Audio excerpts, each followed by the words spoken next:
పంచభూతాలు అంటాం. భూమి, గాలి, నీరు, నిప్పు ఇట్లాంటివన్నీ కూడా ప్రశాంతంగా ఉండాలి, స్వేచ్ఛగా ఉండాలి, ఆకాశం ఇవన్నీ అంటాం.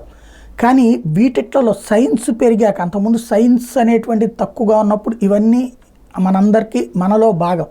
కానీ సైన్స్ పెరిగిన తర్వాత వీటికి దూరం అయ్యాం. ఇప్పుడు వాటి మీద ఆధిపత్యం చెలాయించే క్రమంలో అసలు ప్రపంచం ఏమైపోతుంది అన్నటువంటి భయాన్ని, ప్రపంచం కూడా కాదు భూగోళం ఏమైపోతుంది అనేటువంటి భయాన్ని కల్పిస్తున్నటువంటిది అంతరిక్షంలోకి పంపిస్తున్నటువంటి రకరకాల రాకెట్లు. అయితే ఇప్పుడు ఏకంగా అంతరిక్షంలోకి అణ్వస్త్రాలనే పంపించి అక్కడి నుంచి దెబ్బతీయడానికి చైనా, రష్యా ప్లాన్ చేస్తున్నాయి అన్నటువంటి చేసేసినాయి ఆల్రెడీ అన్న ప్రచారం నేపథ్యంలో ఐక్యరాజ్య సమితిలో 2-3 దేశాలు కలిపి ఒక తీర్మానం పెట్టినాయి, అమెరికాతో పాటుగా కొన్ని దేశాలు కలిపి. ఏంటది అంటే అంతరిక్షంలోకి ఇట్లాగ తీసుకువెళ్ళకూడదు, అణ్వాయుధాలను పెట్టకూడదు, అణు మొహరింపులు చెయ్యకూడదు అని.